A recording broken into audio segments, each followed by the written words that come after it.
انتقام سفلی جذبے کا نام ہے۔ اس کا شکار آدمیت کی معراج سے گر کر زندگی اور جہالت کی اتھاہ گہرائیوں میں پہنچ جاتا ہے، لیکن اس کے باوجود کچھ لوگ اس منفی جذبے کا شکار ہو کر بھی انسانی قدروں کا پاس ضرور رکھتے ہیں۔ دولت کے نشے میں اندھے ہو جانے والوں کا قصہ، وہ زمین پر خدا بننے کی کوشش کر رہے تھے۔ السلام علیکم لسنرز، آئیے کرائم، سسپینس اور تھرل سے بھرپور ایک نئی کہانی سنتے ہیں جس کا عنوان ہے 2.5 گز کفن۔ تو آئیے شروع کرتے ہیں۔ آنسو بھری ان دو آنکھوں میں معصومیت اور مظلومیت کے ساتھ غصہ بھی تھا، خوف بھی اور انتقام کی چمک بھی۔ وہ 13-14 سال کے ایک بچے کی آنکھیں تھیں۔ اس وقت وہ بچہ جھاڑیوں کے درمیان چھپا ہوا تھا۔ بچے کی نظریں اس طرف آنے والے ایک جنازے پر جمی ہوئی تھیں۔ جنازے کے ساتھ زیادہ افراد نہیں تھے۔ کچھ ہی دیر بعد جنازہ قبرستان میں داخل ہو گیا اور لوگوں نے اسے ایک قبر کے قریب رکھ دیا۔ قبرستان میں ایک طرف پختہ چبوترا بنا ہوا تھا اور چبوترے کے آخر میں چھوٹی سی ایک دیوار پر لکھا تھا، جگہ برائے نماز جنازہ۔ چبوترے کی ایک جانب چھوٹے سے ڈرم میں پانی بھرا ہوا تھا جس کے پاس مٹی کے بدنے رکھے تھے۔ جو لوگ آئے تھے وہ ڈرم سے بدنوں میں پانی بھر کر وضو کرنے لگے۔ اب وہ اپنے کاندھے پر پڑے ہوئے بڑے سے رومال سے منہ پونچھ رہا تھا۔ یہی وہ لمحہ تھا جب معصوم آنکھوں میں ایک شعلہ سا لپکا۔ اس بچے کے جبڑے پھچ گئے اور وہ اٹھ کر کھڑا ہو گیا۔ جنازہ اس سے چند فٹ کے فاصلے پر ہی رکھا ہوا تھا۔ وہ تیزی سے جھاڑیوں سے نکلا اور جنازے کے قریب پہنچ گیا۔ اسے علم نہیں تھا کہ دو بوڑھی آنکھیں اس پر جمی ہوئی ہیں۔ یہ آنکھیں مولوی نیاز الدین کی تھیں۔ مولوی نے اس بچے کو میت سے کفن کھینچتے دیکھا تو چیخ اٹھا، وہ دیکھو شیطان، کفن چور شیطان، میں تجھے چھوڑوں گا نہیں۔ مولوی نیاز الدین چیختا ہوا بچے کی طرف دوڑا۔ اس سے پہلے کہ لوگ واقعے کی نوعیت کو سمجھ پاتے، وہ لڑکا جھاڑیوں کی طرف بھاگا اور اس نے کفن کو اس طرح اپنے سینے سے لگایا ہوا تھا جیسے اس میں کوئی قیمتی ہیرا چھپا ہو۔ مولوی نیاز الدین اس لڑکے کو کسی صورت چھوڑنے پر تیار نہیں تھا۔ حالانکہ مولوی کافی بوڑھا تھا مگر اس نے بھی لڑکے کے پیچھے تیزی سے دوڑنا شروع کر دیا۔ وہ دوڑتے ہوئے چیختا بھی جا رہا تھا، یا اللہ، تیری دنیا میں ایسے ایسے شیطان موجود ہیں، میں اس شیطان کو اس کے کیے کی سزا ضرور دوں گا، باجی نامعقول۔ لڑکا مولوی کے چیخنے پر اور تیزی سے بھاگ رہا تھا۔ اس کا سانس پھولا ہوا تھا اور جسم پسینے سے بھیگ رہا تھا۔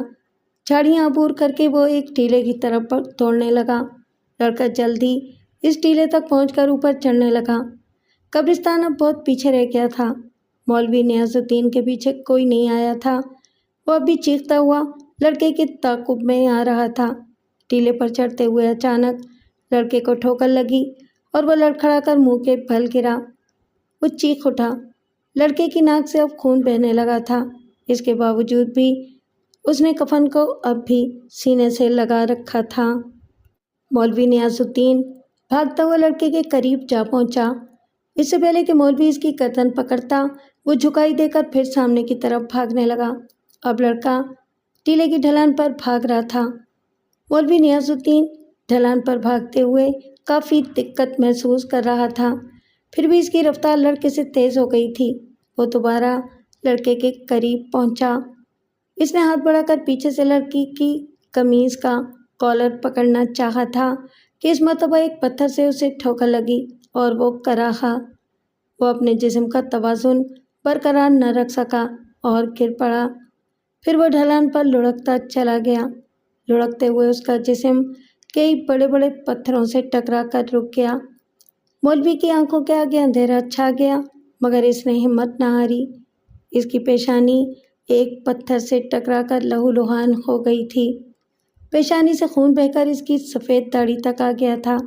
اس نے سختی سے اپنے جبڑے کھینچے اور پھر نفرت اور غصے سے چیخنے لگا، میں تجھے چھوڑوں گا نہیں شیطان۔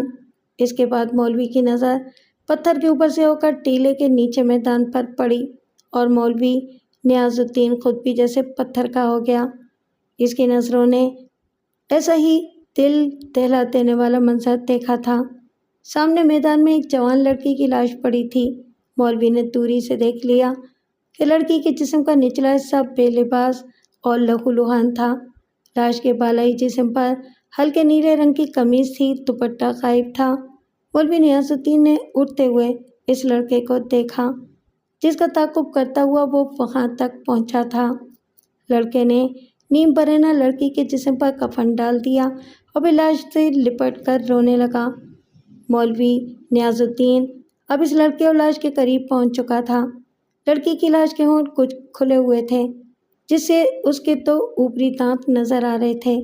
دونوں آنکھیں بھی کھلی ہوئی تھیں جیسے اب بھی بے رحم دنیا کو دیکھ رہی ہوں۔ لڑکی کے ایک کان میں تار سے بنا ہوا ایک بندہ تھا جو کھینچ کر لمبا ہو گیا تھا۔ لڑکا لاش سے چمٹا ہوا بلک رہا تھا۔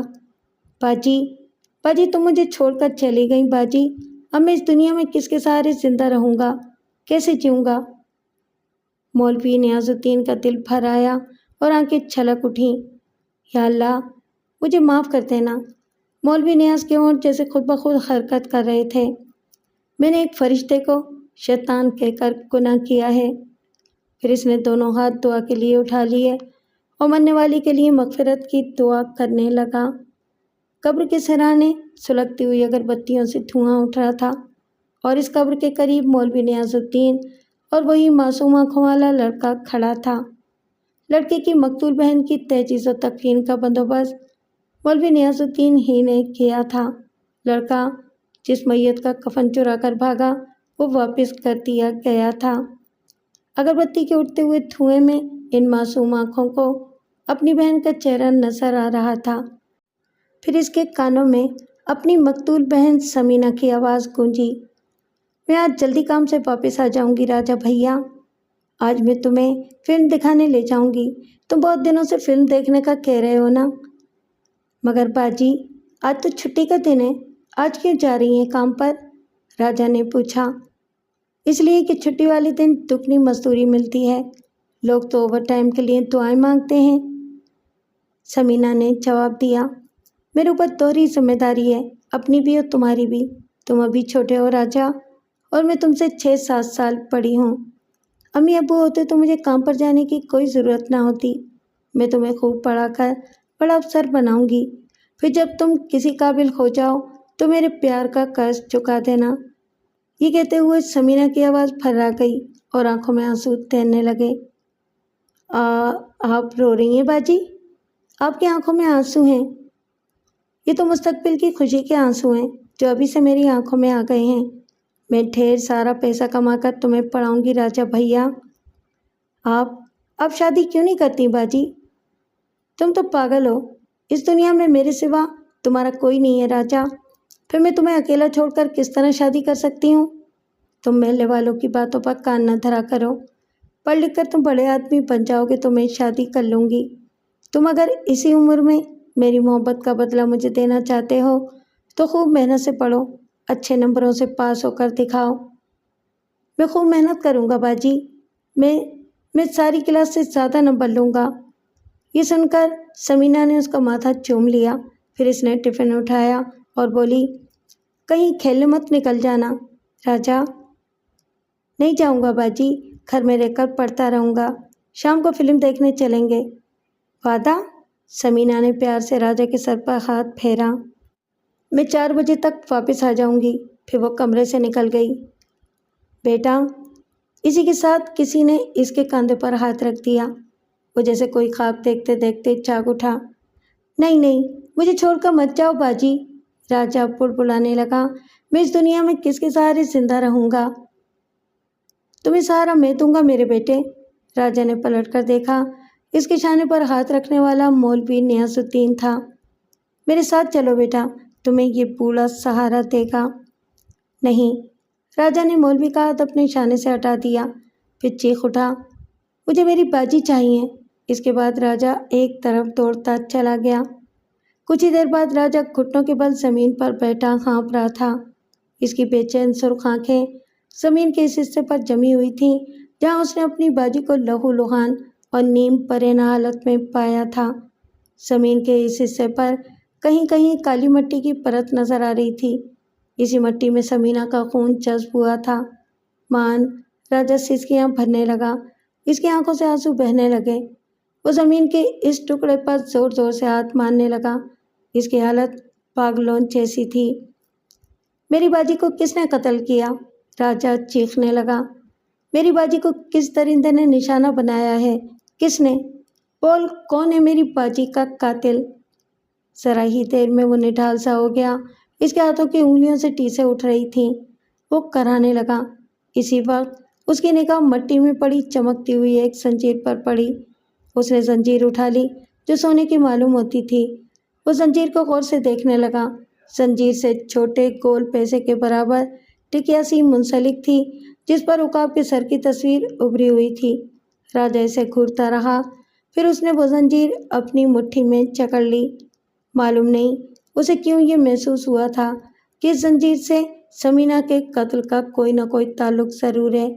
وہ اٹھ کھڑا ہوا، یوں ہی بے مقصد چلتے چلتے جیسے اس کے قدم خود ہی ایک جانب اٹھنے لگے۔ وہ جب رکا تو سامنے ہی دراب امیٹیشن جیولری کا بورڈ نظر آ رہا تھا۔ نقلی زیورات بنانے والا یہ وہی کارخانہ تھا جہاں سمینہ کام کرتی تھی۔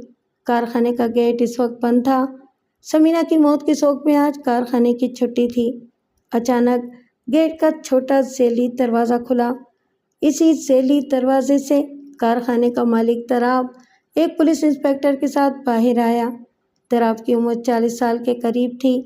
ڈھیلے شلوار سوٹ کے باوجود بھی دراب کی توند نمایاں نظر آ رہی تھی۔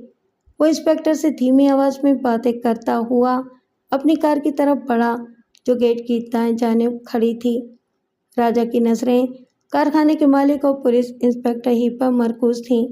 دونوں ہی اسے نظر انداز کر کے آگے بڑھ گئے تو وہ دوڑ کر دراب کے سامنے پہنچ گیا۔ دراب اسے دیکھ کر سٹ پٹا سا گیا۔ انسپکٹر کہنے لگا، یہ لڑکا سمینہ کا چھوٹا بھائی ہے۔ پھر وہ راجہ سے مخاطب ہوا، تو یہاں کیا لینے آیا ہے؟ انسپکٹر کا سوال جیسے راجہ نے سنا ہی نہیں۔ اس نے سیٹھ دراب کی قمیض کا دامن پکڑ کر چیخنا شروع کر دیا، مجھے بتاؤ میری باجی کہاں ہے؟ ارے یہ کیا کر رہا ہے تو؟ تیری باجی مر چکی ہے، سیٹھ دراب گھبرا کر بولا۔ تو پھر بتاؤ کہ میری باجی کو کس نے مارا ہے؟ بولو، کس نے اسے لہو لہان کیا؟ بولو بولو۔ راجہ نے سیٹھ کو جھنجھوڑ ڈالا، ارے مجھے کیا خبر؟ تیری باجی کو کس نے مارا ہے؟ یہاں تو وہ کام کرنے آتی تھی اور تنخواہ لیتی تھی۔ میں نے اس کے جینے مرنے کا ٹھیکہ نہیں لے رکھا تھا۔ نہیں، مجھے بتاؤ کہ اسے کس نے قتل کیا ہے؟ راجہ پاگلوں کی طرح سیٹھ دراب کا دامن جھٹکنے لگا۔ اس لڑکے کی حماقت دیکھ رہے ہو انسپکٹر؟ سیٹھ دراب پولیس انسپکٹر سے بولا۔ انسپکٹر نے آگے بڑھ کر راجہ کا بازو پکڑا اور سیٹھ دراب سے دور کھینچ کے لے گیا۔ راجہ اب بھی چلا رہا تھا کہ میری باجی کو کس نے قتل کیا؟ ہم تفتیش کر رہے ہیں، انسپکٹر نے سخت آواز میں کہا۔ سیٹھ صاحب تیری باجی کی موت کے ذمہ دار نہیں ہیں۔ جا اپنے گھر جا۔ میرا کوئی گھر نہیں ہے، اس دنیا میں میرا کوئی نہیں، مجھے میری باجی چاہیے۔ راجہ اب انسپکٹر سے الجھ گیا۔ معلوم ہوتا ہے کہ یہ لڑکا پاگل ہو گیا ہے، سیٹھ دراب سہمے ہوئے لہجے میں کہنے لگا۔ اسے بھگاؤ یہاں سے۔ میری وردی چھوڑ دے لڑکے، انسپکٹر چیخا۔ نہیں، پہلے آپ میرے سوال کا جواب دو کہ میری باجی کو کس نے؟ اس مرتبہ راجہ کا جملہ پورا نہیں ہو سکا۔ انسپکٹر کا سناٹے دار تماچا اس کے رخسار پر پڑا۔ وہ لڑکھڑا گیا۔ اسی لمحے سیٹھ دراب نے آگے بڑھ کر اسے دھکا دیا۔ وہ منہ کے بل زمین پر جا گرا۔ سیٹھ دراب انسپکٹر کے ساتھ اپنی کار میں جا بیٹھا۔ اس سے پہلے کہ راجہ کھڑا ہو کر ان کی طرف دوڑتا، کار دھول اڑاتی ہوئی آگے بڑھ چکی تھی۔ راجہ وہیں زمین پر بیٹھ کر سسکنے لگا۔ پھر وہ بڑبڑایا، اب میں کس کے سہارے اس دنیا میں رہوں باجی؟ تمہیں سہارا میں دوں گا بیٹے۔ ان الفاظ کے ساتھ ہی کسی نے اس کے سر پر ہاتھ رکھ دیا۔ راجہ نے بھیگی آنکھوں سے اپنے سر پر ہاتھ رکھنے والے کو دیکھا۔ وہ مولوی نیاز الدین تھا۔ اس کی آنکھوں میں بھی آنسو تھے۔ اپنے آپ کو اکیلا مت سمجھو بیٹے،